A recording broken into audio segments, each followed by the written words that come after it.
It's a pleasure for me to introduce Arnab Dutta. He is an assistant professor in Florida Gulf Coast University. He's teaching world literature there and into comparative studies and culture studies and all these things. And he is into what is perhaps a good new trend in literary studies, which is empathy studies. Can I call it empathy studies? Yeah. Okay, empathy studies. And today he is going to talk about that because I personally feel that is something towards which we should move now.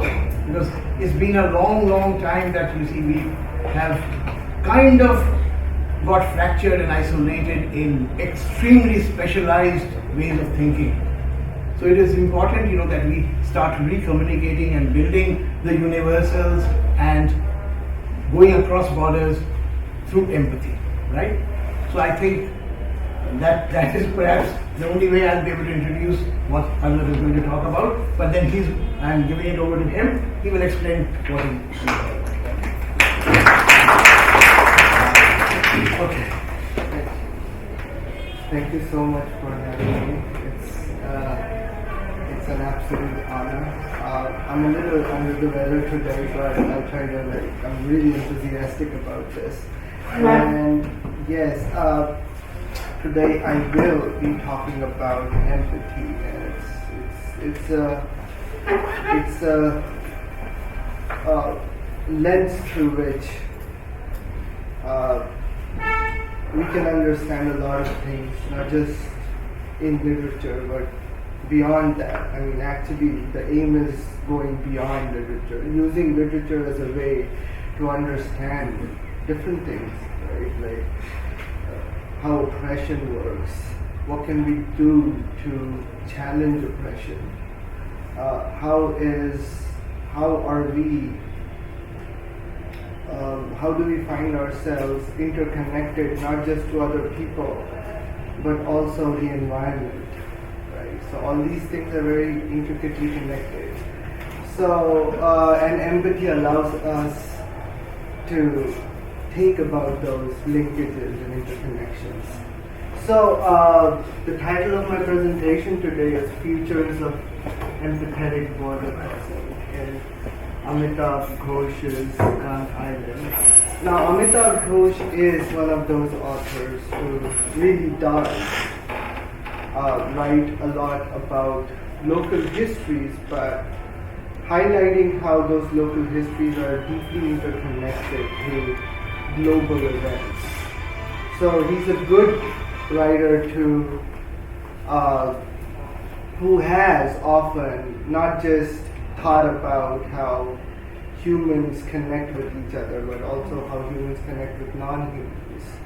And so that's why he's one of my favorite authors. So I thought if talking about empathy, his novel Gun Island is a sweeping kind of a work that not just looks at colonialism, but also like local politics today, and how all that connects with questions about climate change, environment, and so on. So, but before we really get into talking about Gun Island, I do want to introduce the field of narrative empathy.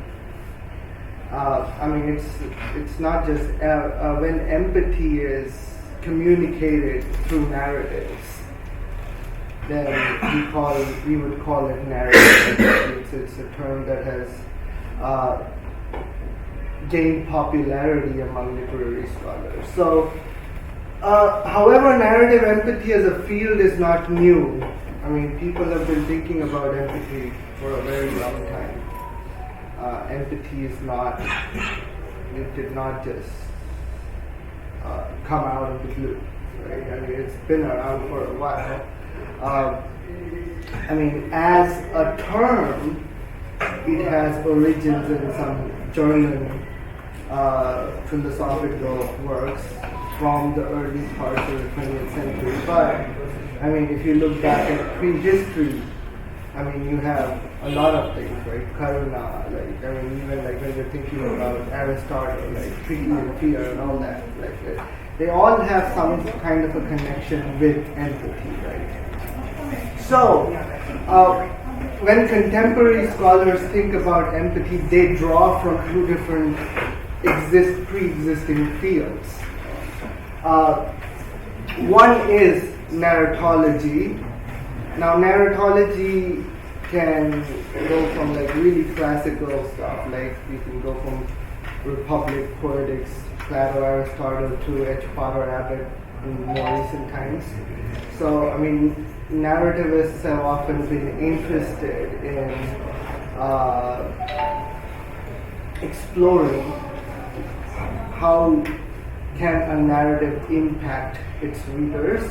So empathy is one of the key points that many narrativists have always been interested in. The second field that narrative empathy scholars draw from is cognitive literary studies.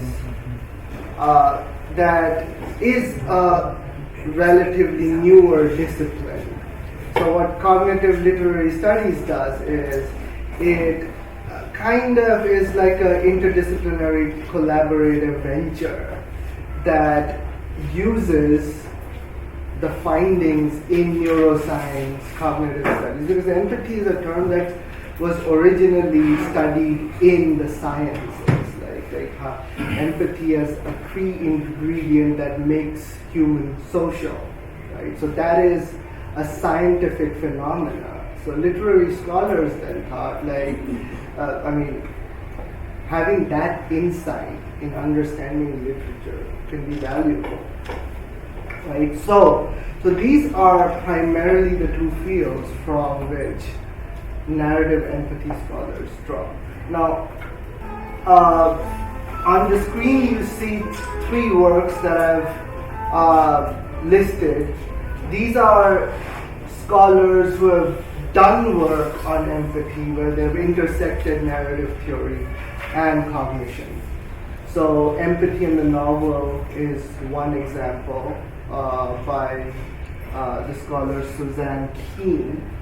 Affective Ecologies by Alexa Mosner is another one. What affective ecologies does is it applies the theory of empathy to understand the connectedness between humans and ecology, environment. And then there is affective narratology by Patrick Combe-Hogan, who was my advisor when I was doing my PhD, and that kind of also lays a foundation for the study of empathy, and it kind of, that work shows how scholars have drawn from these two different narrative studies and cognitive sciences to establish the scholarship on narrative empathy. So I just wanted to situate the field from where we can understand what empathy is. Okay, so does anybody want to venture and answer what is empathy to you? How have you encountered the term?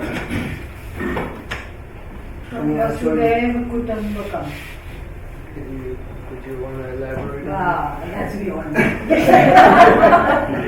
That the entire world is your family. Yes, that's a key ingredient of empathy. Something that separates it from a related kind of idea, sympathy, right? So in sympathy, you feel bad.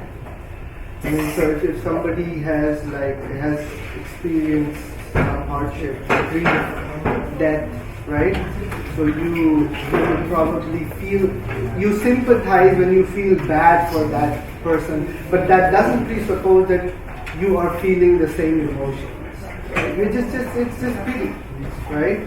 But empathy is when you see the other person grieving, and that reminds you of your own grieving process, or like reminds you of a time when you all lost somebody, and that connectedness, that makes empathy different. So you're feeling the other's pain.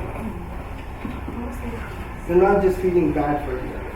So that is what makes empathy slightly different from something like sympathy. However, there are people who are, again, empathy is, many scientists say that makes social interactions possible, because without empathy, one would never be able to understand what the other is feeling, right? So socialization would not be possible without empathy. However, humanists, literary scholars, even social scientists have been a little more skeptical about empathy, because it's not all that optimistic, because there are two aspects of it that can make it problematic. And Suzanne Keene points out that there are two aspects of empathy that have often been recruited for colonial subject positions or ethnocentric projections, right? So the first one she calls false empathy. Inaccurate and oppressive understanding of subalterns on silence and misunderstood subjects.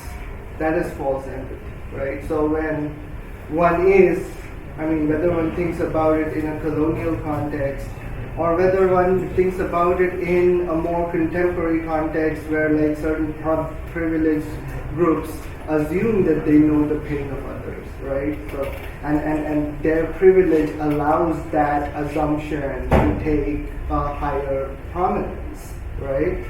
So that colonial subject position, it doesn't really represent the pain of those who are marginalized.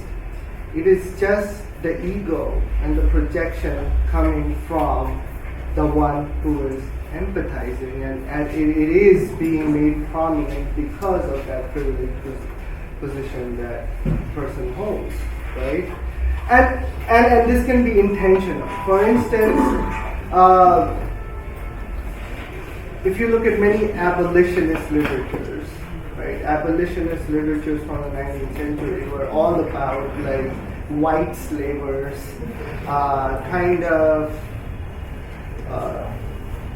asking or seeking redemption of their past horrors, of their past atrocities that they committed against slaves. But in many of those literatures, you won't really find the focus, even though many of those literatures talk about how the slave felt, or what they did to the slave. But those narratives were never about the slaves. They were always about the one who had perpetrated, right? So somebody like Marcus Wood said, if colonialism allows a colonizer to colonize the body of the slave, then empathy would allow the colonizer to colonize the mind and the emotions of the slave. So that was his critique. Failed empathy is not necessarily as intentional as false empathy. Failed empathy just says that empathy by itself is ethnocentric, meaning that we grow up, we are born caring about those who are closest to us, whether it's kin, family, friends, and we are also closest to those ideas and ways of thinking that are closest to us, right? That work in our favor. So it's often harder to understand and empathize with those who fall outside the limits of familiarity. So empathy, many scholars say, is bounded by what is called familiarity bias. So even when one tries to empathize with somebody who doesn't fall in the domain of like familiarity through language, culture, or gender, sexuality, whatnot, right? I mean, that empathizing would never be accurate. There'll be something wrong with it, where you end up projecting your own desires and perspectives on the other, right? So, I mean, these are very legitimate concerns. Concerns that one shouldn't take non-seriously, right? So, and those who do research empathy, they do take that concern very seriously. And there are other dimensions to empathy that post-colonial scholars often point out as problematic, right? So many post-colonial scholars, post-colonial is a broad term, of course. I mean, those could be Marxist or post-structuralist or whatnot. Like, there's a broad spectrum of like scholarly positions that today can come under the broader umbrella of post-colonial. So they ask, is empathy desirable? Because empathy kind of opens us up to a broader question, right? A question of like, what is human nature? Is it universal or is it culturally specific, right? Because many scholars, and in cognitive science, the studies in empathy often presuppose that there is some kind of a common structures that determine the way humans behave, right? And that can allow us to think about, say, some kind of a humanism, right? Something common between all humans despite differences in culture, right? And post-colonial scholars often say that it is this humanism that was responsible for like colonial oppression, where like humanism kind of validated certain white heterosexual kind of consciousness and treated others who didn't fall in that category as non-humans or subhumans, right? And colonialism was kind of carried out through that idea. So humanism was behind this kind of a colonial ideology of denigrating the native or the indigenous populations of suffered, right? And many cultural critics have cited for cultural particularities, right? Like, there is no universality, there is no humanism, it's just culturally specific consciousness. We are all a product of our own lived circumstances. There is nothing that connects us. I mean, and somebody like the Marxist Friedrich Jameson says that the resistance to universalism is the struggle against hegemony, because universalisms often impose those hegemonic, those colonial norms upon the colonized subjects. However, all that said, empathy scholars have pointed out that yes, universalisms have often been recruited to justify colonialism.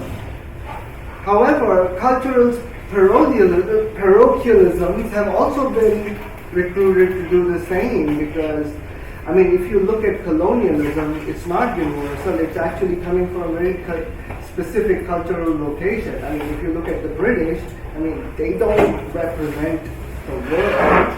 It's a very specific island in Europe, right? So, and their ideologies are being projected as universals, but that doesn't mean they are universals. They're actually very culturally specific.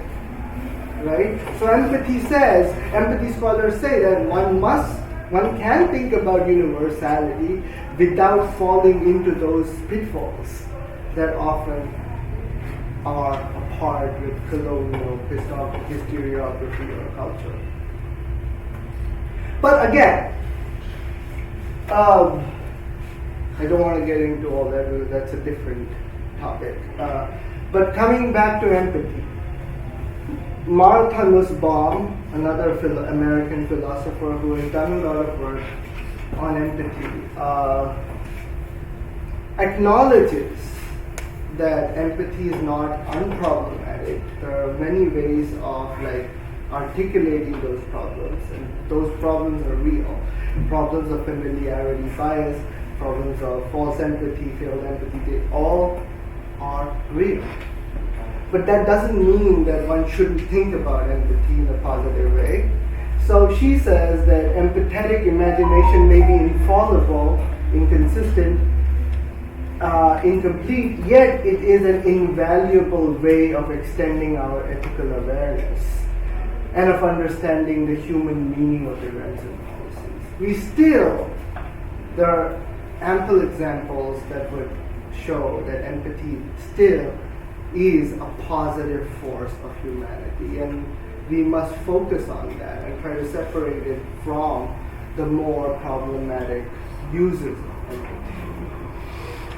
So, Patrick Hogan kind of proposes a model of thinking about identities. Like, how do we make sense of this world, right? So on the left, he lists something called categorical identity or categorical identification, and on the right there is empathetic identification. So categorical identification is one where an individual defines themselves in relation to a particular in-group. And this in-group can be based on nation, race, religion, caste, gender. So if we are born into a particular in-group, a particular way of thinking, a particular attitude towards the world, we are likely to be influenced by that, right? And that is categorical thinking, right? We are not born to discard what's most immediate to us and reach out on the other side, right? So we are born, we grow up conditioned by things that are around us. That kind of forms our categorical identifications, right? However, categorical identification kind of often ferments an us versus them dynamics, because especially if it's a religious or a national or a caste consciousness, right? So categorical identification often is predicated on defining itself as opposed to something that it is not, right? So we are Indians because we are not Americans, or we are Indians because it separates us from Pakistan or whatever, right? So that categoricalness often creates that us versus them kind of a dynamics naturally, right? And then, of course, the intensity of this identification may vary. It may be very strong in me as opposed to it might not be very strong on somebody else, right? And often in this situation, categorical identification conditions you to see an outgroup as a threat if the feeling of categoricalness is very intense, right?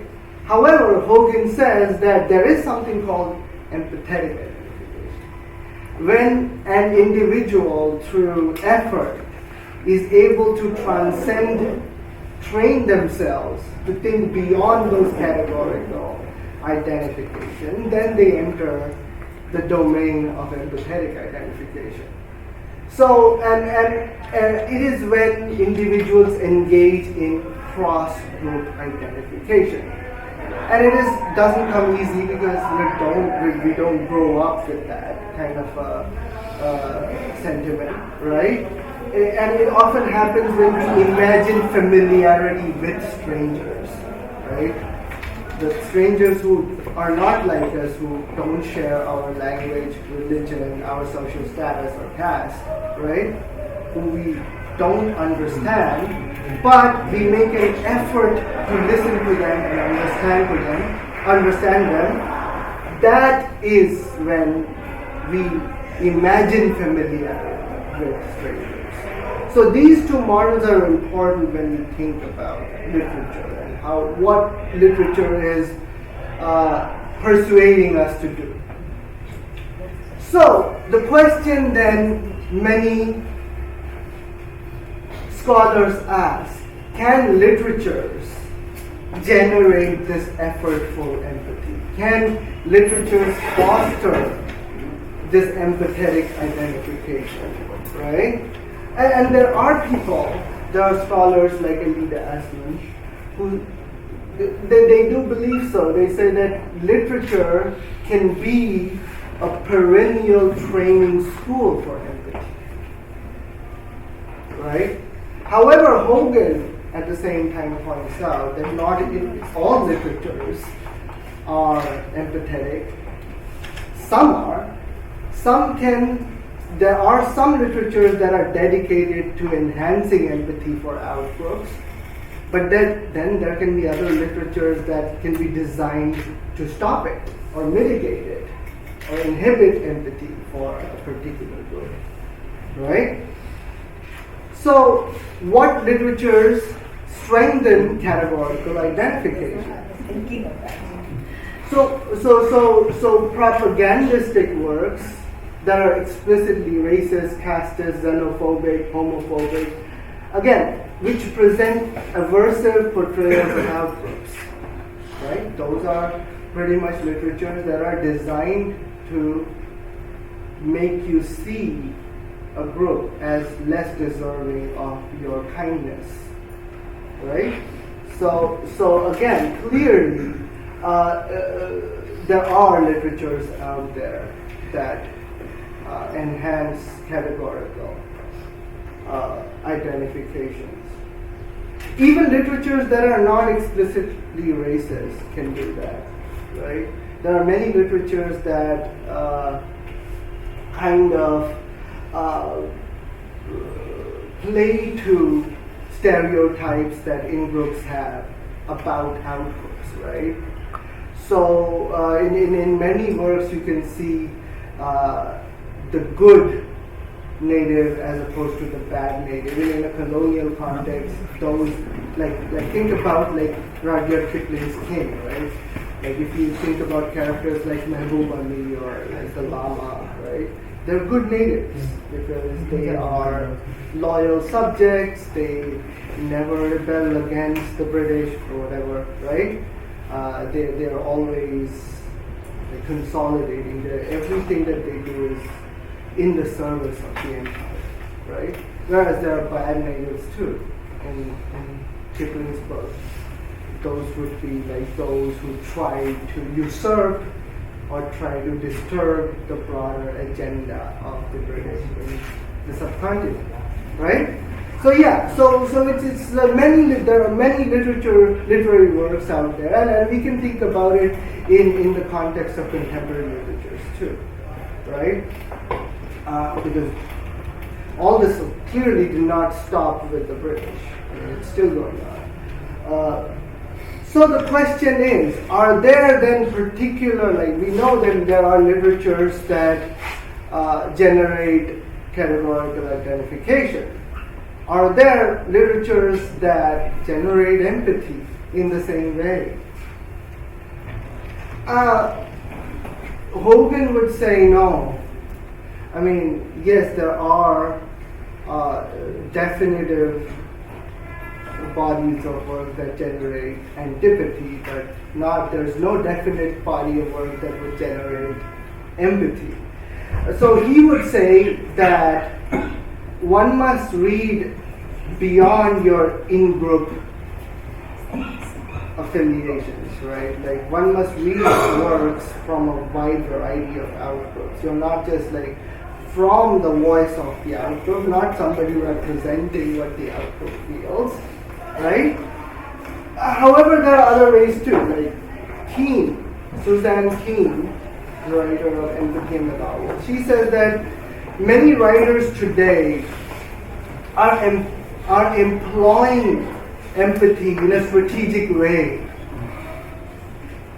to not just highlight the history of, say, a minority or like marginalized community, but to also empower their status in society. So she says that there is something called strategic empathizing recruited by authors, and strategic empathizing occurs when authors employ empathy in the crafting of fictional texts in the service of a scrupulously visible political interest. By the way, Keene adopts strategic empathizing from Spivak's strategic essentialism. So that's a term that she borrows. So yeah, like writers today, like many, like Mahashata Devi, because like if you think about it in a South Asian context, there are many from I mean, doesn't necessarily have to be fictional, right? But from Ambedkar to Mahashata Devi to many other like writers from say Dalit communities to other allied communities, right? Often recruit strategic empathies to not just highlight what their situation is, but to also empower their own voices in the political platform, right? And then Alexa Mosner says, how is this strategic empathy often done, right? So she says, writers often resort to two kinds of there are many ways authors often can enhance empathy. The use of children is one. Like many authors use children to narrate the story of a situation. You can think about Salman Rushdie's Midnight Children for that, right? Animals, non-humans, can be a good way of like enhancing empathy to a particular situation. Beyond that, first-person, third-person perspectives. Writers often employ a first-person perspective to make the connection between readers and characters a more intimate kind of a situation, right? Whereas a third-person perspective gives you a kind of like a objective view of everything, right? So Alexa Mosner says writers often shuttle between insider and outsider perspectives to enhance empathy for a particular situation. Now, insider perspective is the when a narrative would align with a victim, right?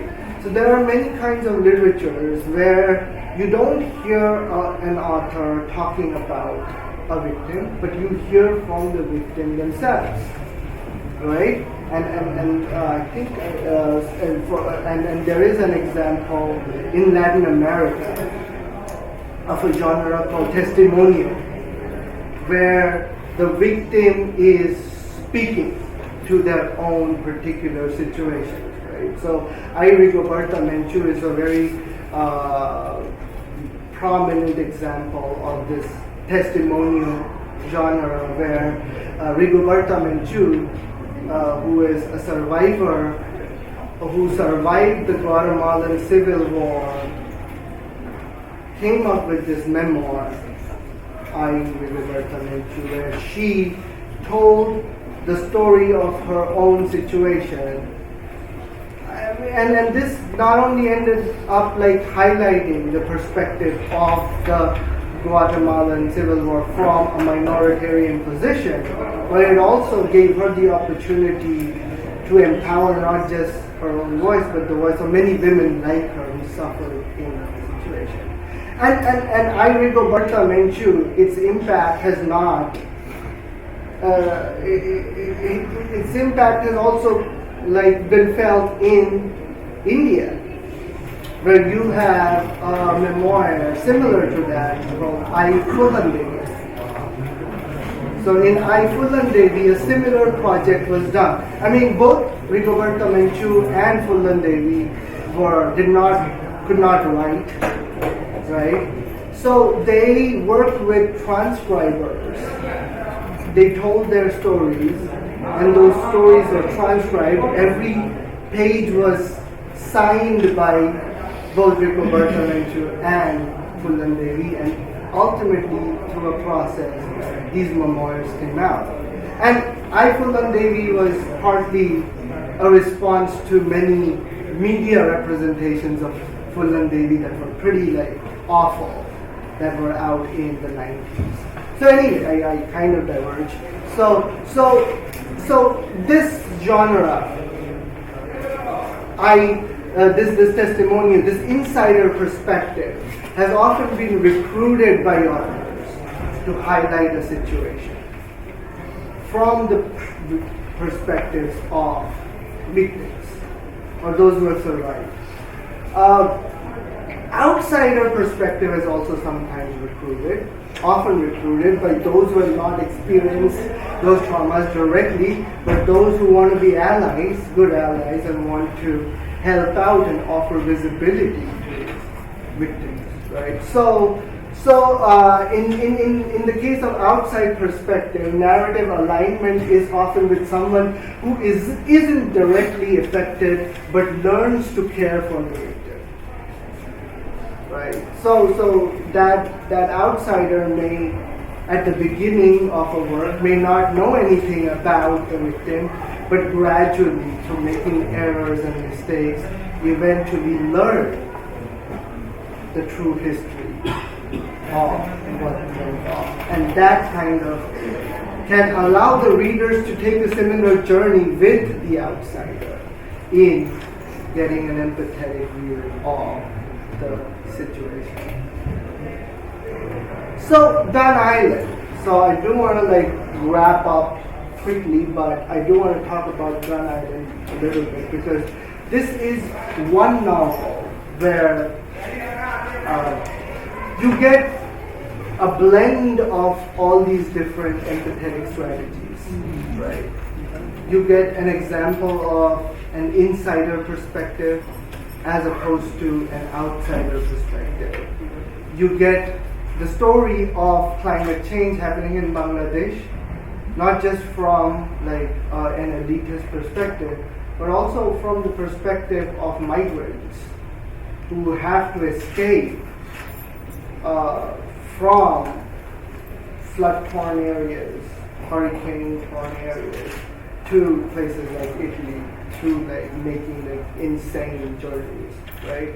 And again, you also see that how climate change in certain places, it's not just impacting humans, but also non-humans, right? Non-humans who are often at the forefront of these catastrophes and do not have some of the same agencies that humans have. At least humans have a voice, they can express themselves, but day in and day out, some species is getting extinct. Since this book was written, the Irrawaddy dolphin is now extinct. Just last year it got extinct. The last Irrawaddy dolphin got extinct. So you have a character, Rani. Pretty much the story of Rani was in the novel, it was actually the story of the last Irrawaddy dolphin. Right? So you get all those how pain and suffering is not just something that is just about humans, because we often make that mistake. We often value our own pain and don't really think about how all these things are affecting non-humans, right? So empathy then not just urges us to think about what we don't assume, right? It just allows us to think, forces us to think about what we have not assumed. So we clearly see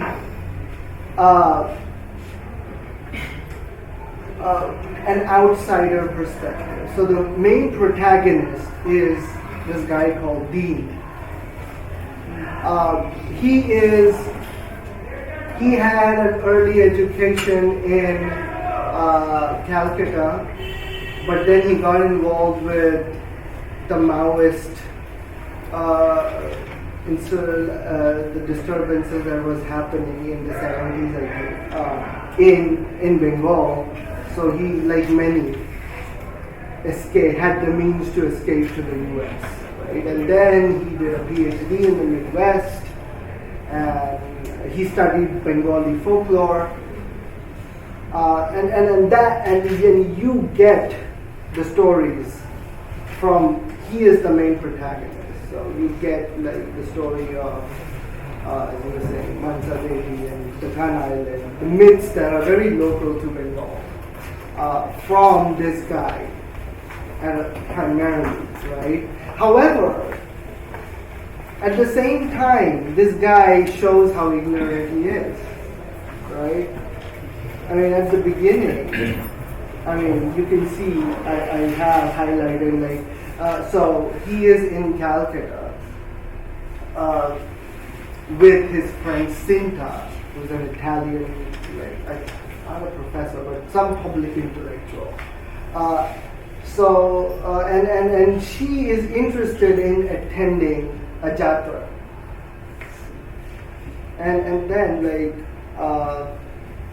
this guy, Dean says, it's just simple-minded parodies. That's what he says. Like these jatras are simple-minded parodies, right? And yeah, he denigrates it. Like he's a product. Like these jatras just simplify more complex classics, right? So clearly he has that kind of a bias, right? Even though his subject is Bengali folklore, he himself has this attitude that is slightly elitist, right? Whereas Sinta herself, who is a white European, says, like, what are you talking about? Like, these are, like, have you ever seen an audience being so enthralled by a story anywhere in the world?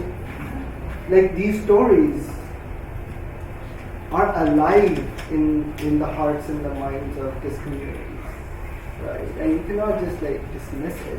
So I mean, that is one example where you see this interaction. So what we see, a person who is well-meaning but still has a lot of biases, and gradually through interactions of various characters, those biases, Dean becomes conscious of those biases in him. And that allows him to start questioning.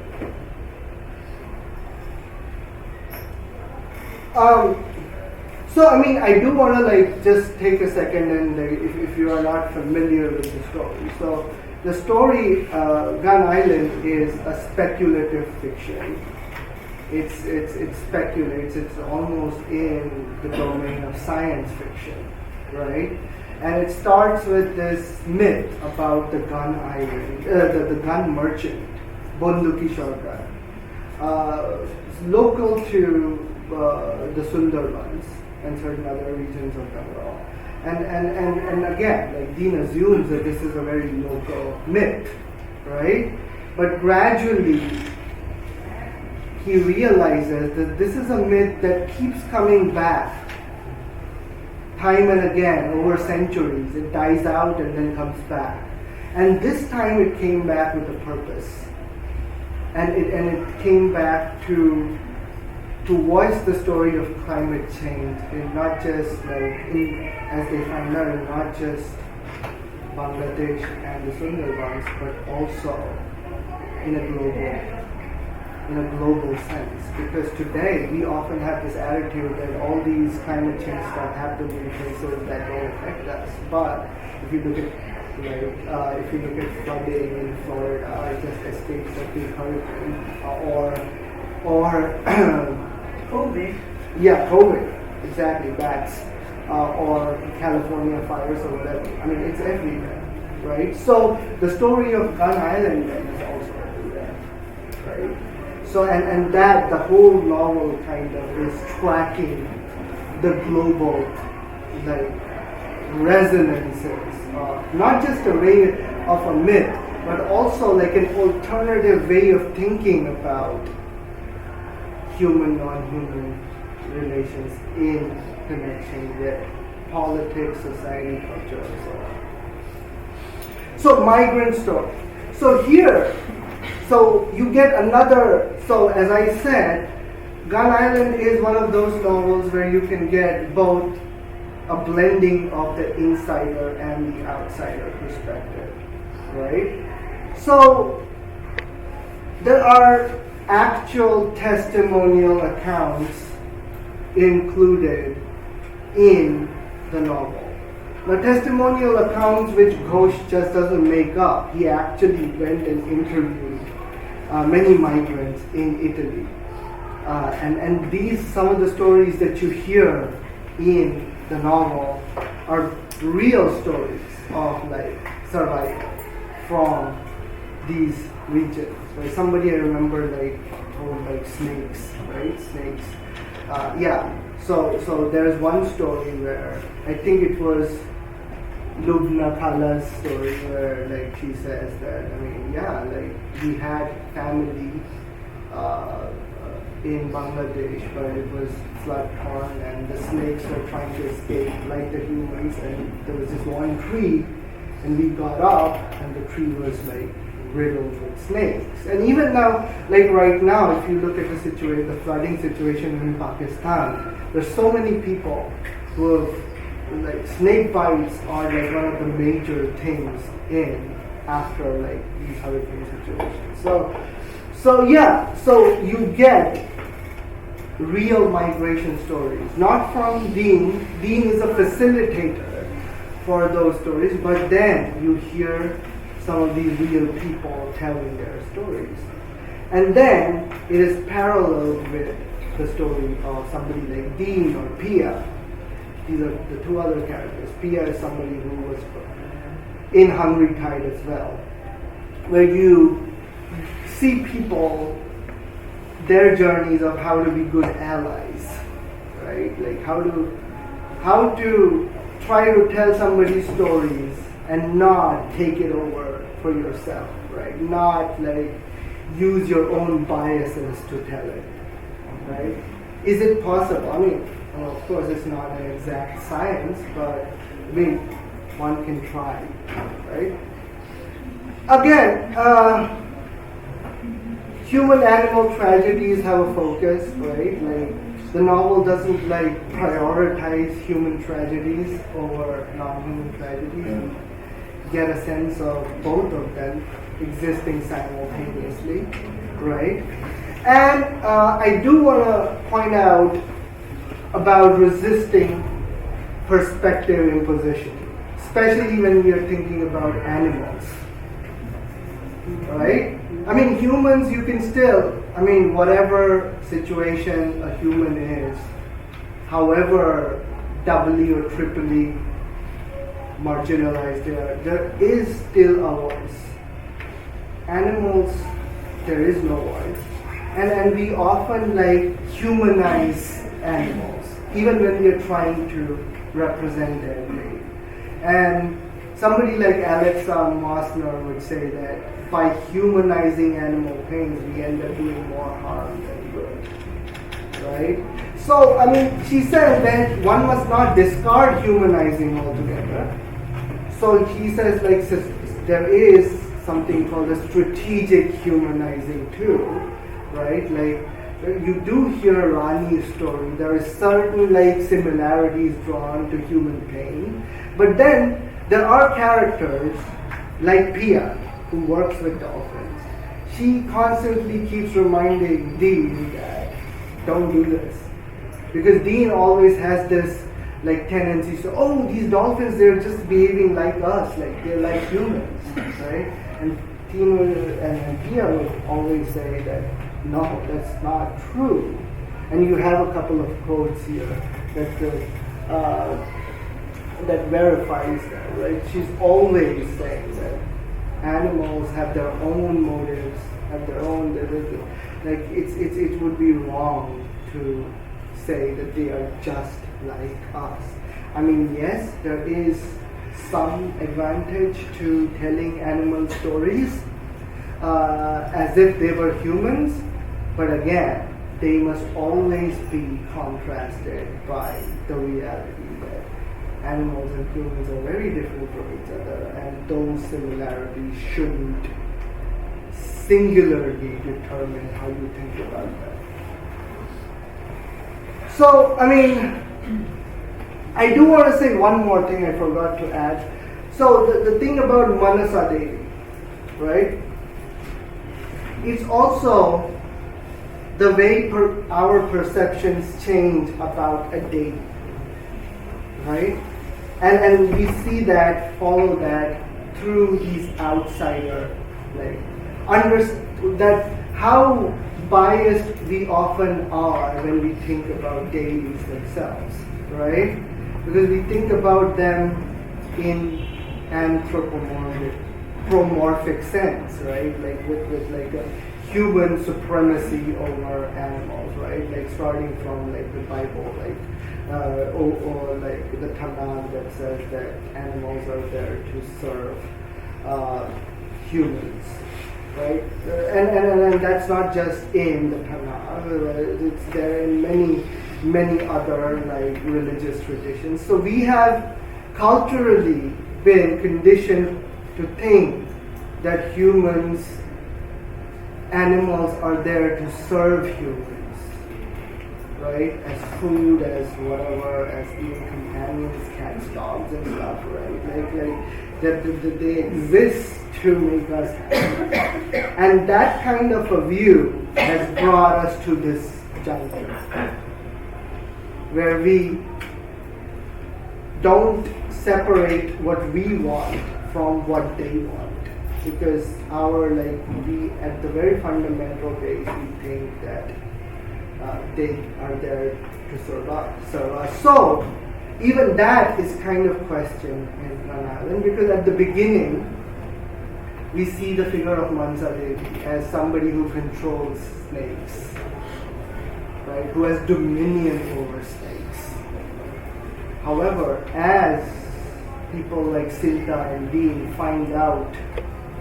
uncover the foundations of this myth, they find out it's more like Mansa Devi is a politician, and the snakes are her constituents, right? And she doesn't rule them. She doesn't control the snakes. She has to appease the snakes to do what she would like. And an appeasement would mean giving something back herself. So even like the idea of deity, like what gods do, even that is somewhat challenged, right? Like this whole anthropomorphic reality that we live in, where somebody like Ghosh would say, like starting from the basic stuff, we have to change our understanding of how we see animals, humans, and that's maybe a start. So yeah, I mean, I guess I will stop at this point, because this is where like empathy comes in, right? It's not just we can empathize, right? I mean, of course, Dean would say that he does empathize with these migrants, these animals, even at the beginning of the novel. But it's coming to a point where that empathy is useful for the one who is being empathized with, right? So I think scholars like who study empathy are more interested in not just what empathy is or what it represents, but how it can be brought in a pro-social context where victims, it benefits the victims. It doesn't turn into something of an egocentric drive for the one who is empathizing. Okay, that's it.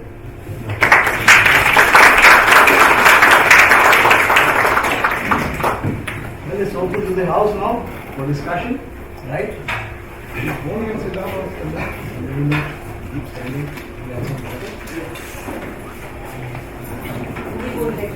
Thank you.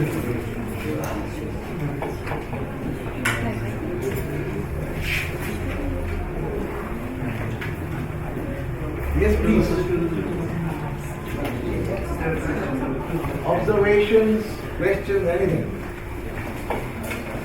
Yeah, so personally for me it was very enlightening. I mean, talking about this empathy studies and all that, so you sort of elaborated it in front of me very well, talking about the critics, what are the main areas that this theory is looking at.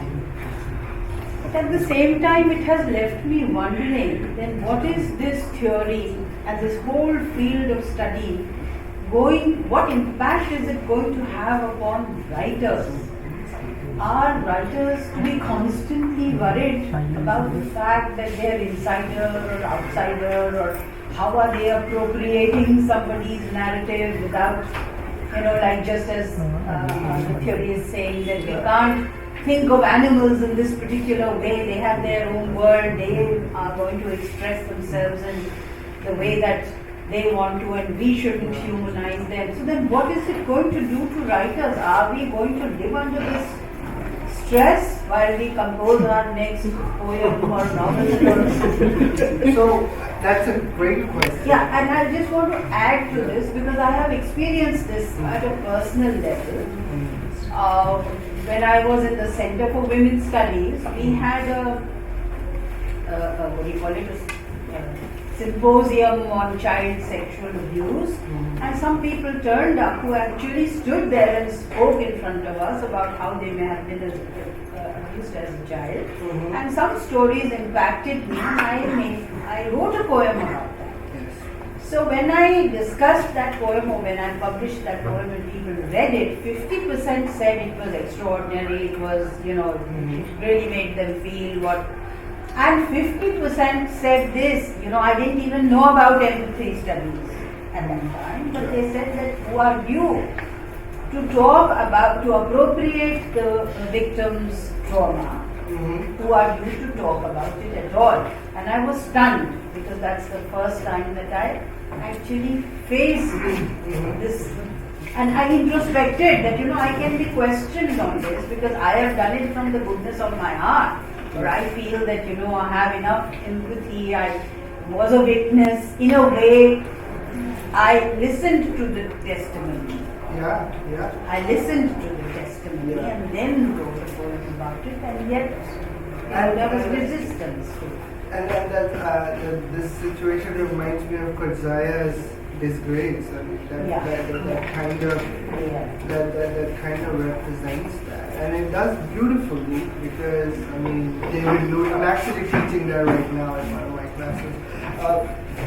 And there is the character of David Louis was very complex, and his daughter was domestically assaulted. And the whole novel is about him trying to understand what his daughter went through. And there is no one particular way. There's an effort from him, but it could fail. And that's fine. Effort, one doesn't have to be fully, it's not like a clear-cut destination that would happen. Even Amitav Ghosh might, miss the mark, and that's fine as long as there's an effort and a consciousness, right? About empathy, it's strange that it's still a topic of study, because if you look at purists, scholars, literary scholars, they have unanimously rejected empathy, that it's a failed criteria for evaluation, right?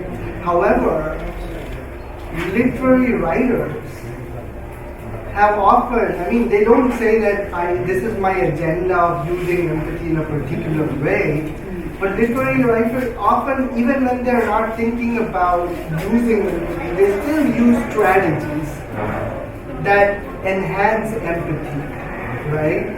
So if you're writing a poem on domestic abuse, you're still using the voice of others, you will still be shuttling between an insider and outsider perspective that would give not just one but a variety of perspectives.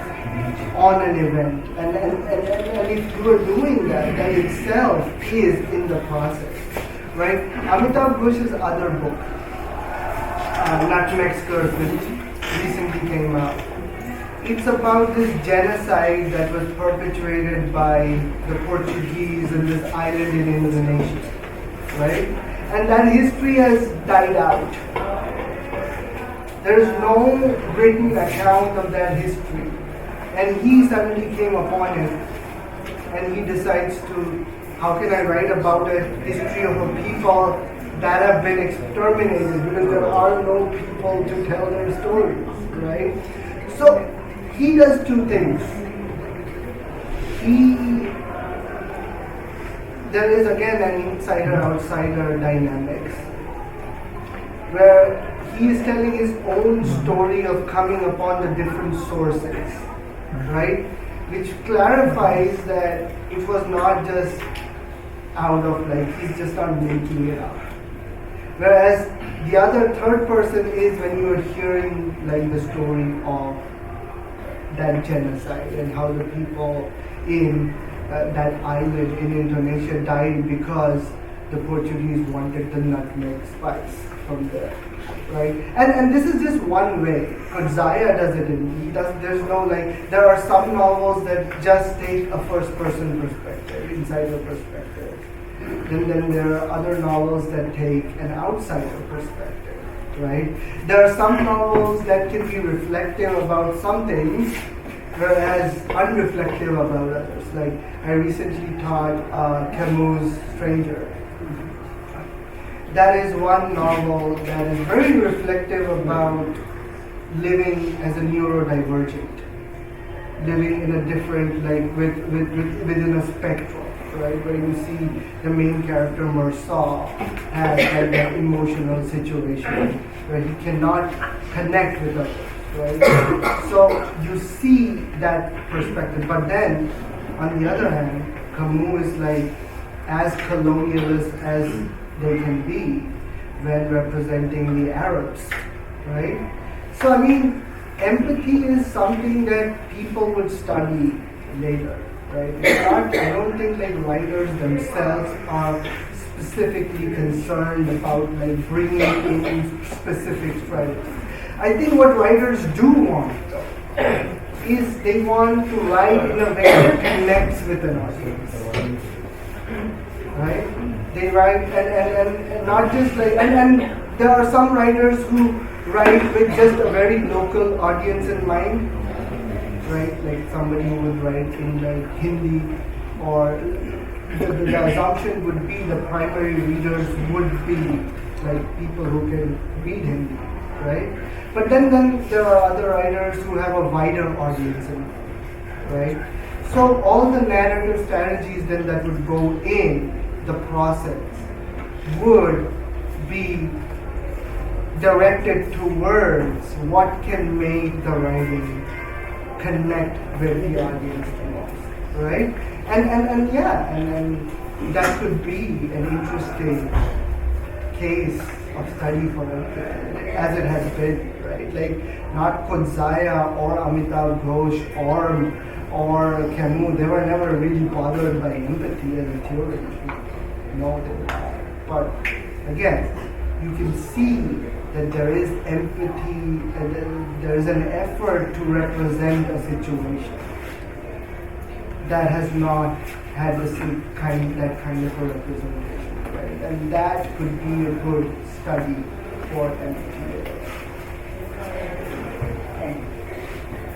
Yeah, so first of all, it's a wonderful presentation. I'm sorry I came a little late, but I think I've understood quite a bit of it. And continuing what Nita ma'am has just said, do you think what had happened was till a couple of decades back, there was this entire movement towards the authentic voices speaking their own stories.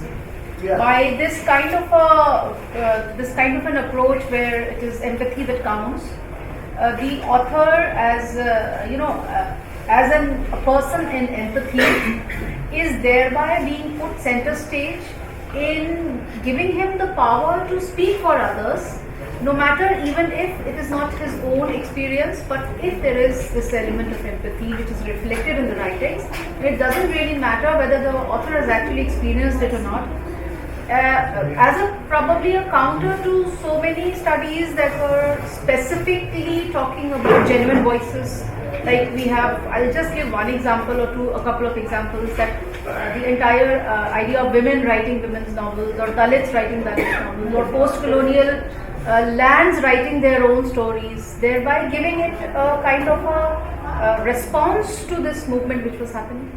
Yeah, I mean, the thing is that there is like authenticity is always like can be problematic, right? Like, and there is always the danger for empathy to devolve into like something of an imposition, right?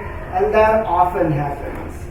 And a writer who can start being empathetic and midway devolve into something where they start projecting their own particular views, and that is the reason, like many writers like Hogan would say that one must be very careful as when evaluating, right? Like empathy can become colonial, as in the case of the abolitionist literatures that, and even in contemporary times, that because empathy in a sense is something that is driven by the ego, right?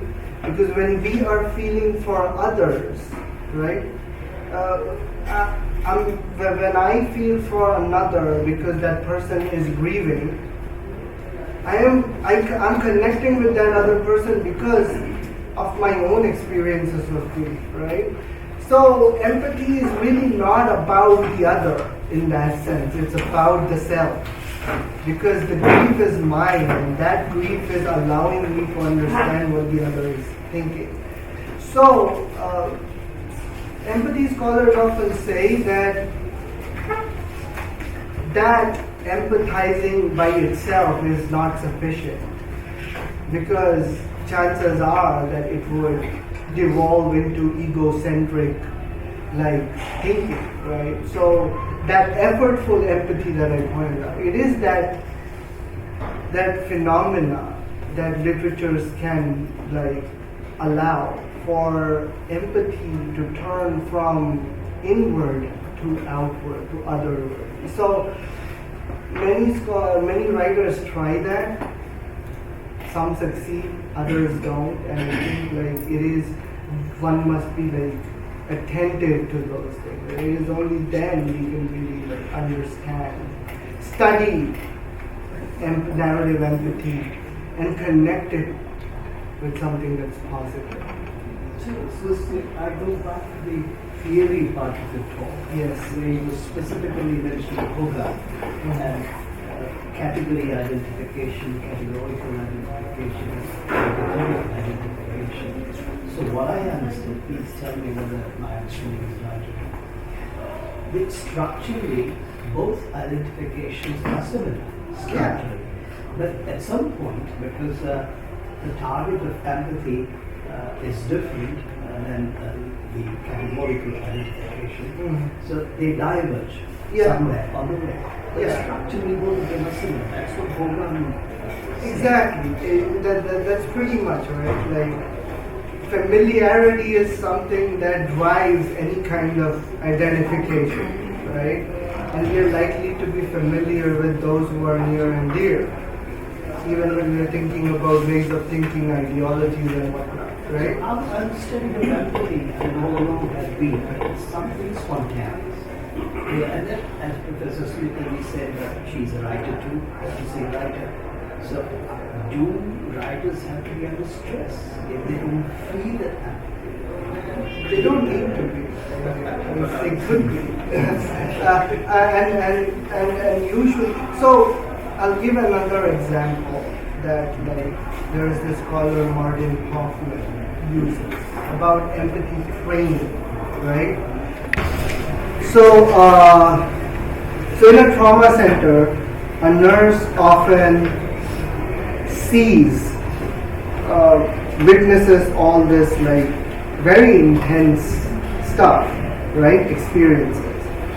Now, if the nurse is untrained, how would the nurse be productive? Because, I mean, if you see blood, or if you see can you just start going and helping out? I mean, it's not possible. That's not how humans are like.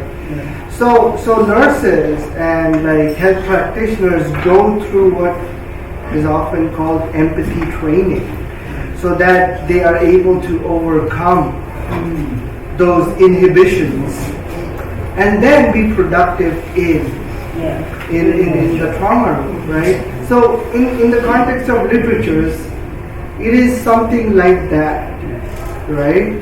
Literatures through complex narrative worlds, through character building, through offering an interior to different characters, allows a reader to experience a different world. And that might have some kind of an impact on the way a reader sees the world, right?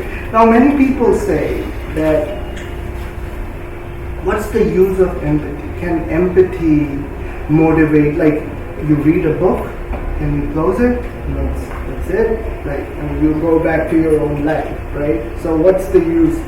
Is there any social use of reading, right? And there is a way of thinking. There are two models of thinking about the impact that empathy has on society, right? The question is can empathy lead to egalitarianism, right? Can empathy lead to altruism, right? So there are two models. One is the hero model. The other is the Good Samaritan model. Right? The hero model would say that you read something, you're so moved by it that you would go risk your life, right?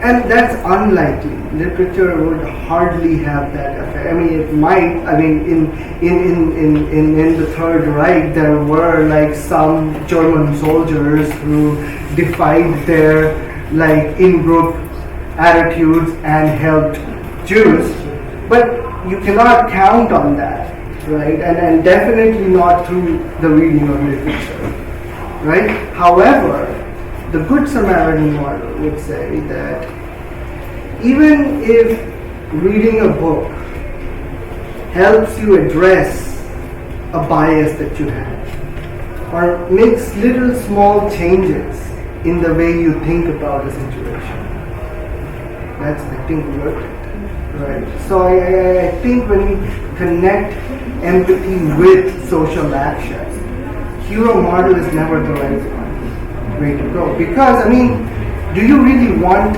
hero model to take prominence? Because suppose I have all the powers, I have the nukes, and I empathize with one group, maybe I will drop those nukes on the other group. And is that very valuable? Probably not. So the illustration of nurses training that you the process of writing, the writing process is that training for a writer. Yeah. That is reaching out, trying to enter into the bodies and minds and hearts of other people. That process is that too. Creating happiness. Writers, and there are some scientific studies that kind of highlight that writers are often a little more sensitive about things than others, right? And I think Suzanne Keen does refer to some of those studies. Right? Writers also have much more imagination. Yeah. Like Shakespeare had so much of imagination that he could enter into the personality of the objects that he was creating. Exactly. So through their imagination, they can get into the experience of others. Yeah, and again, a writer writes something. And how it affects a reader, That is not it's not even. It's not When did you try to do that? If a tragedy is being written, then the author is deliberately trying to evoke a particular kind of emotion. You can't simply say that the writers are not concerned with the emotion. But I Also think, the I think reader of the audience. Sometimes the they are, training is sometimes they are not. perhaps more in the process of reading that and writing. Yeah, the training That's what I feel. That's what I feel. I mean, it's not But writing there that's is, the training. but then earlier on there used to be this kind of a thinking that there is certainly a training which helps the writer in expressing empathy and sympathy, but then also, like the nurses, have a cold center which allows you to step over excessive empathy and sympathy and just do the job that you're And empathy is one way of thinking, but there's also the Brechtian way of like alienation and empathy scholar. But we also hear stories about the writers. They kept on weeping and they kept on writing. Yes, we do. Yes? yeah. So it's not simply that they are able to overcome their emotion and they are simply writing. No, I was thinking, that once you're coming to people like Brecht and Shakespeare, you see, there is a performance aspect of empathy, Yeah. which has to be taken up very seriously. That is the performance of the act of writing itself. Yeah, I mean, here you see, for an actor to do a part, you see, of a person or a character, you see, who's radically different from what he or she is, perhaps requires that kind of an empathy, you see, to be there in the shoes of that character, in the skin of that character. I don't know, how many, empathy theorists have they expressed the performance aspect of empathy? I mean, it's not a fight. People are It's still still looking growing into and it. evolving. It's a new field It's after a new all. field which is evolving. Just to add to your thing of social action, Yeah. I think with performance studies taking a new shape altogether, the narrative turn has come, affective turn has been happening at least since early 2000s. I have two friends actually, fortunately. She's one Argentine, Satya Sokolovsky. Okay. She is exactly the clown doctor. Okay. And there's another guy, he's a Turkish fellow. His name is Mustafa Çiçek. Okay. He also does this Reote Nasim, which is the red clown doctor, something like that. And so I kept asking them, what is it that you are really looking into? And because I had the fortune to actually have performed with them, they said a very simple thing, that maybe now it's time not only to think with the mind, but also think through the heart. So the thinking of the heart and the feeling of the mind, if we flip the function of these organs per se, as a Why does the heart? Why not the body? yeah, that's Yes, body- that's body- right. That's body- the The body, yeah, because it's the embodiment. body. The body, Yeah. and actually Embodiment body practice. thinks. So if we flip their functions, I think then we have a general saying here. I'm just saying it in a much more colloquial way. Dil o dimag. So you bring together, conjoin these two things, dil and dimag together, and not to split them. Yeah. So there's the field which is slightly different from empathy. Empathy is a small part of it. It's called affect theory. So I recently was reading this article by Sarah Ahmed who works on affect. So I think what affect does is the focus of affect is more generally emotions, whereas empathy is a little small part of that. So one thing that I find very interesting about Ahmed's work is she says that the idea that the intelligence is different from emotions is wrong. And it's been not just from somebody like Descartes, who would say do the mind-body Cartesian dualism and whatnot, right? But also from Aristotle. So this mind-body dualism has determined the way we think about emotion and intelligence, and often in doing so we often prioritize, right? We often value intelligence and compare emotion to like brute body sensations.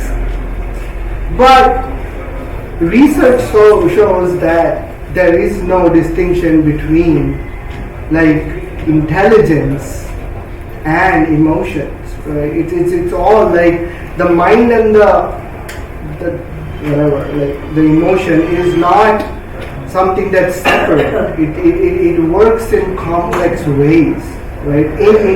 So when we are making like a rational decision, it's not just the mind that is being recruited. It's also your emotions are going into a rational decision making, and in that sense, once we have that non-dualistic understanding of what heart and the mind represents, because there is no heart, there is a heart, but it has nothing to do with emotions. It just pumps blood. So I mean, if we like do away with those binaries, it might allow us to think about the complex emotionality, the way emotions and like cognition are go into anything from harboring a crush to writing a novel or whatever. I think it was the 18th century deism that created this binary did also. I'm sorry, I'm being a bit. Arnab, I would like Yes, to say a Louis. few words. Just a minute. So on this, I would just like to say a few words to him. He has been our student, and I'm so overwhelmed by his progress. Because he has shaped out so well intellectually, there is so much of depth. So I wish to congratulate the father and the mother, both of them. And it was a very, very good treat for all of us, and we must have such lectures. Thank you, Dutta, for this lecture. I'm sorry I'm having to leave. Thank you so much. It's very, very stimulating. Louis? So, my question to you is pretty simple. Who is it that Ghosh does not empathize with in this particular novel? Because once, the first time I read Gun Island, I was overwhelmed by the ideas that it throws. So there's migration, there's folklore, there's so many mythology and the intellectual versus the emotional. The second time that I read it, what I felt was that Ghosh is trying to churn a certain idea and come up with a spectrum of perspectives. This migration, this young person who makes this journey and everything. But then, when you reach the end of the novel, and this is supposedly right-wing party who's opposing the coming of this ship. Yeah. That voice is not given proper respect. It is in this charged atmosphere of identity politics, the right versus the left. There I felt for once that Ghosh failed me personally as a reader, because I wanted to read more about their perspective. What was it that was I actually making them oppose the whole idea? I mean, their perspective is history, their perspective is everywhere, right? My question is, do you not feel, and do you not feel that the need to problematize the question of empathy even in Ghosh? So there's a spectrum of people he empathizes with, right from Dean to PR to the young person, to Sinta and to everyone. But this right wing is not given proper voice. Do you not feel that needs to be problematized a little bit more for a person who's... I mean, maybe you will do that. Right? So maybe it was an editorial choice. Ghosh had to their editors and boxes off, otherwise we won't publish. Yeah. So that brings me to the earlier part of your narrative, and can we please go back to that slide where you talked about Hogan's idea of categorical identity. So you put the two of them together. Do you think there should be a flow? I mean, I didn't make it, so I mean, it was Hogan who like, and it's a way of like thinking about it, right? It's not like Hogan is not necessarily like associating a value judgment to the way the identity categories are functioning. Like Hogan is more descriptive, right? It's not like saying that this is right wing is good, left wing is bad. Nothing of that sort. So categorical identification is like you can never fully make the jump to the other side, right? You'll always be categorical to a certain extent because that's how we are conditioned, right? But in some cases where like there is an effort to understand the other side, then one moves into the empathetic identification. You see what I mean? I think maybe what you're trying to say is there a continuum or is there a jump? Right?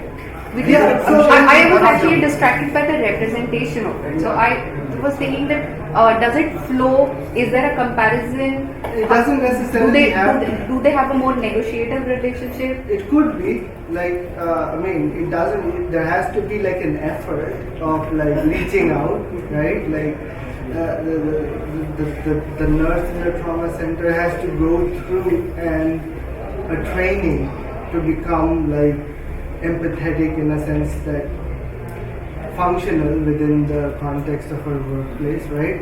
So that effort might allow you to transition, right? So I mean, for instance, in many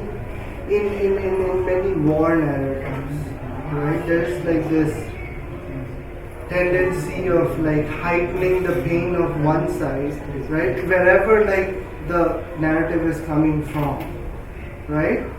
So it's easier, say for instance, if you're looking at like American wars, like Vietnam War, right? So most of the narratives that you would find, literatures that you would find, especially catering to an American crowd, would often focus on the pain of American soldiers, right?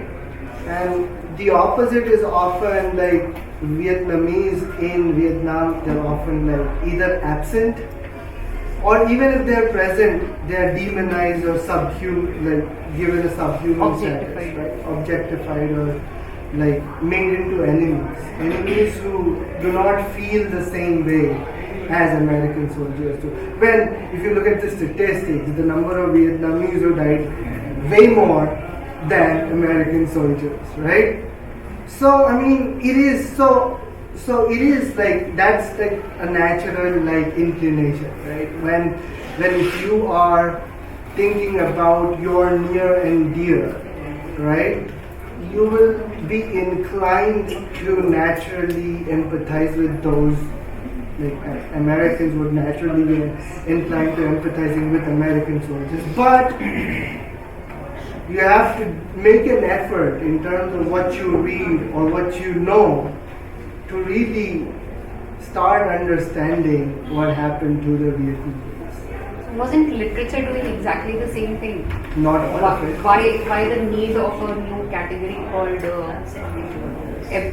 I mean, literature, I mean, this is just one way of understanding what was always there, right? There's no new category. It's always been there since, like, I mean, antiquity.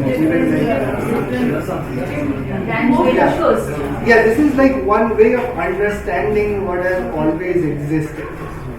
Like I said, we have something to formula means the same thing. But then you see language. Talking about like the other perspective, right? I mean, maybe Amitav Ghosh doesn't focus on like the problematic or like the right way. I mean, but somebody like Kudzaya's Disgrace, right, is one novel that's about domestic abuse. right? And David Lurie is a professor at this university in Cape Town, and he abuses his own student, right?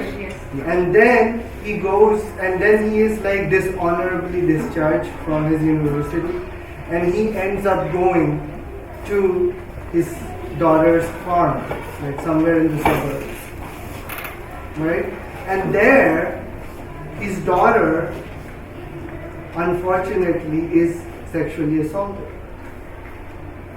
And the whole novel is about the struggles of David Lurie. Can he really empathize? So you're not just getting the perspective of the daughter, you're actually mainly getting the perspective of this side. So in the novel there is something additional probably that would have the non-humans. No, non-humans, the way he empathizes with the dogs, even with dead carcasses. Exactly, yeah. I mean, because it kind of the like same David Lurie who is dishonorably discharged. Yeah. He empathizes with carcasses of dogs. yeah, and that kind of makes him question, because like it's in South Africa, so like the apartheid had been instituted till very recently in terms of the setting. So many of the colonial like attitudes, like he's like a liberal straight off, but the history of colonialism in South Africa does determine some of his attitudes deep inside, and you see that in the way he treats women. You see that in the way he looks at animals, right? Something just to be eaten, right? And then he is confronted with this crisis, like faced by his daughter. And then all that attitude that he had, it's just like, it is that attitude that stops him from really connecting with his daughter's pain, right? Because he is conditioned to think in a certain way.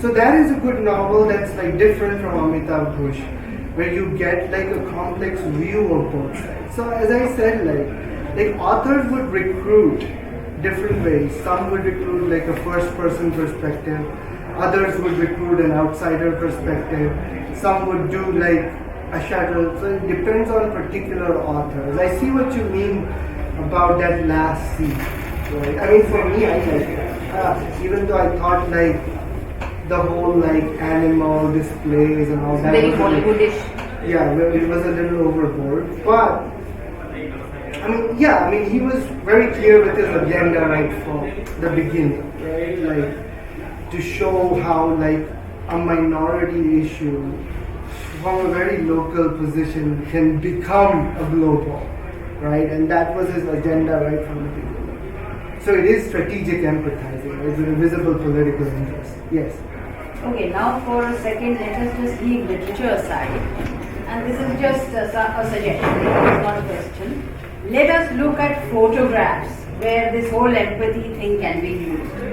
For example, there is this one very famous photograph of a little girl burning napalm bombing in Vietnam. Then there is that photograph, I again forget the name, date, whatever, of an African child dying of hunger and the vultures circling, right? And then there is this third photograph of that green-eyed Afghan girl. So let's look at these photographs from the point of view of a creative artist, a photographer. What is happening to empathy there? How do we use empathy studies to sort of deconstruct these photographs? There's so many things like, the photographer should have helped the child, saved him from the vultures. This is the reason why I was wanting to bring in the body aspect, the performance aspect. There's a language, the field can really open up if we look at other aspects of art and not just so the pictorial and the visual you see, which is part of the body language, you see, which is also part of the performing arts. There you see the entire thing about empathy would sort of include much more than what words can do. Words can do so much, but then your entire body can also do. And about that, it's a genuine problem, right? Like there's this scholar, Paul Bloom, who who's written something called Against Empathy, a book. And he's a critic of empathy. He doesn't advocate for empathy. And he talks about we often tend to empathize with those who are more beautiful, those who are more aesthetically presented, and that is spontaneous empathy, right? And there's another problem. Today media throws us so many images of kind children, warm skin. We have kind of reached that threshold of desensitization. So I mean, if you see 4 photos, will that really move you? It might, but the general reaction is it's just you're overfed with all these images that are on media. It's not gonna do anything. It's just there. It's everywhere today, and there's no way of translating that. And it is also driven by commercial interests, right? Because those images are often associated with donations and whatnot, right? Paid. Exactly. Called paid promotion. Yeah, and so there is an exploitation of empathy. There is a commodification of it. But I would say somebody an advocate would acknowledge that. And usually, I think somebody said spontaneous empathy. There's so empathy is something if you see somebody on the road and you empathize, that what happens is spontaneous, right? So scholars of empathy would say that's not enough. Spontaneous empathy is mirror neurons and all that stuff, right? We need a higher order empathy, an effortful empathy that allows you to fine-tune some of that empathetic and control your egocentrisms and elevate it to something that's outward, right? So I think those images would exist at that level of spontaneity, which is often very unreliable. You saw an image, it kind of evoked a kind of sort of a reaction, but then you moved along, nothing started, right? And media does that to us. Our capacity to endure violence because of TV and all that stuff has kind of gone up tremendously, right? But that is why there's an all the more reason to cultivate a higher order empathy that We come back to Kafka, full circle. The poem must act like an axe to sort of break the frozen seal. Exactly. This higher order of this empathetic state can be found in Bhakti literature, where the Bhakti saints, they have broken their own in-class group and gone outside the group. For example, one of the historical events of Bhai Kanhaiya ji, he was serving water to the force. When the battle was over in the evening, and somebody complained to the Guru Govind saying that one of the Sikhs is serving water to the force.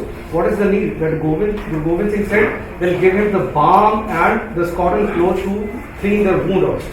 So this is the kind of a higher order where he empathizes without, a kind of a hatred for the animals.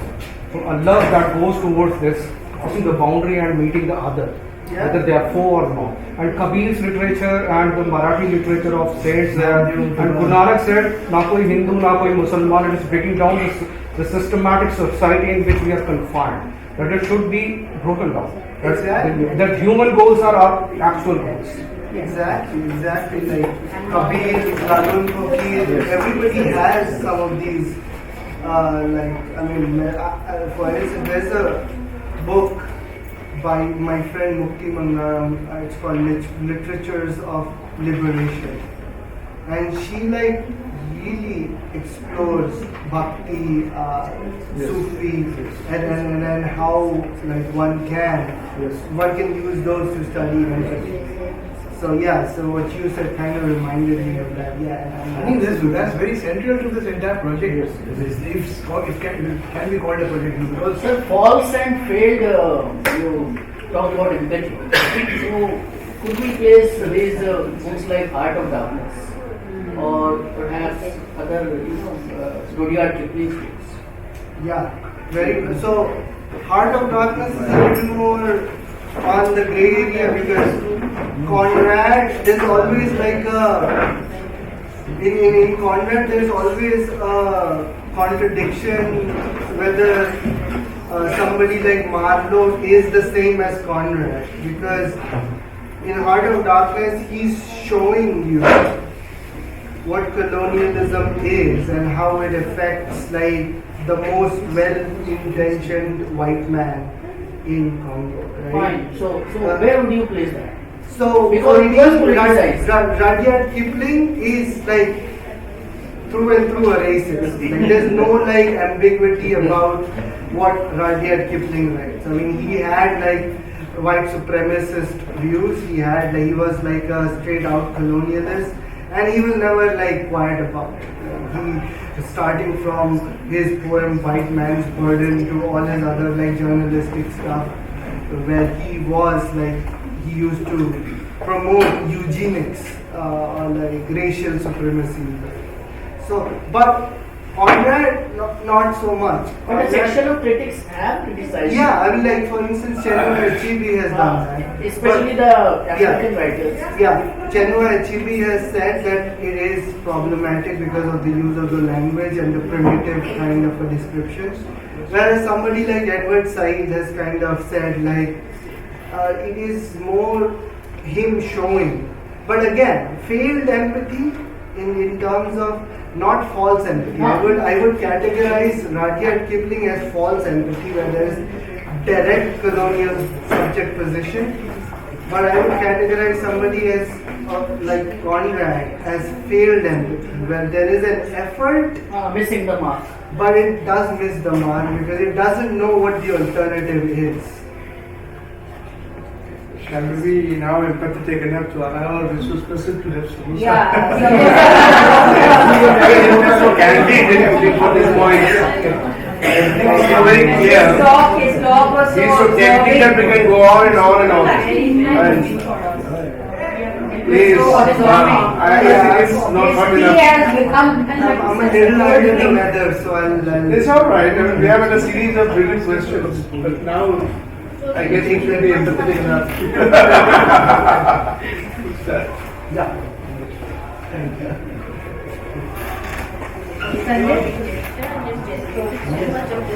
Yes. And you address formally closed. Yes, I think what I was saying there before Amarnath came up with an observation that it's an important project if we can see it as a project, because you see it is an extremely divided and sectionalized world that we are living in today, and each to his own world, and if we stay just inside that small little world, that's not the thing for which we are here, right? So as people who are involved with literature, performing arts or whatever you see, or the arts, it's very important that we cross the borders, you see, break the borders, and that is only possible through empathy. Literature is a means, is a means for that. Narratives are a means to achieving that.